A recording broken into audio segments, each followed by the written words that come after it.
Asalaamu calaykum saaxiibayaal kusoo dhawaada janalka Samsam. Maanta waxaa idin hayaa muuqaal cusub aan kaga hadli doono qaladka ay galaan dadka doonaya in ay guuleystaan. Waxaa jiro qaladaad badan aynu galno markii aynu doonayna in aan guuleysano.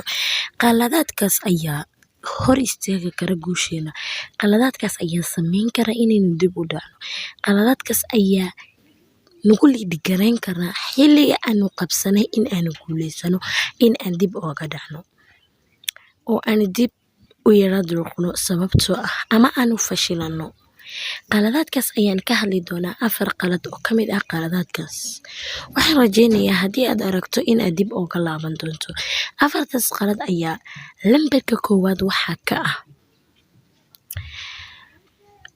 lambarka koowaad ee galno qaladaadka aynu galno ayaa ah in aan ku xirno guulaheena hawlaheena ereyga la dhaho haddii hebel uu imaado ayaan sameynayaa, aan guuleysanayaa. Haddii uu hebel imaado ayaan isbedelayaa. Haddii uu hebel yiraahdo waxaas iyo waxaas ayaan sameynayaa.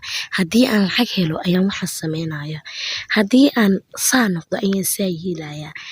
Hadalku sidaa maahan inaad noloshaada ku xirto haddii aadan haysanin waxaas maahan inaad u joojiso noloshaada, maahan inaad ku xidho guushaada, maahan inaad ku xigto isbedelkaaga. Qofka caaqilka dhabta ah waa kan caqabadaha u raadiya xal, waa kan caqabadaha aanan bedelin balse isaga bedela. Ha isku dayin in aad noloshaada ku xirto sababtoo ah ma taqaanid meesha aad u socoto. Waxaad u socotaa noloshaada, waxaad u socotaa guushaada. Ma ogid qaladka aad galayso oo aad ku xiraysid noloshaada in ay noqon doonto wadada ku geyn lahayd guushaada ama wadada kaa lumin lahayd noloshaada. Noloshaada adiga ayaa ku dhisan karto gacmahaaga. Adiga ayaa awooda noloshaada in aad sidaa doonto u bedeshid. Waa run Allah ayaa qadaray.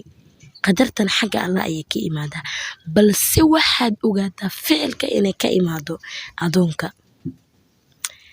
Ha rajo dhigin, hana dhihin haddii aad weyso ogow adigoo waaye ayaad guuleysan kartaa. Qaladka labaad in aan iska fogeyno waxyaabaha na mashquulinayo sida taleefanka gacanta ama waxyaabo kale. Inaan aadno meelaha sheekooyinka maalayacniga ah. Waqtiga aad ku luminaysa meeshaas waxaad ogaataa waqtigaas inaad ku hagaajin karday, ku suubin karday wax wanaagsan, midaas oo kaa caawinaysa in aad guuleysato. Ilin guusha ma ahan wax sahlan, mana ahan wax wada fudud loo maro.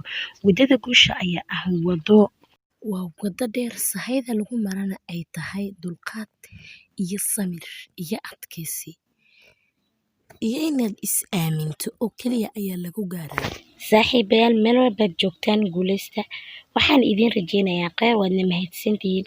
Fadlan muuqaalka hadaa ka heshay subscribe saar janalka, gambaleelka riix, siina share garee, sidoo kale like-taa ka ilaawin.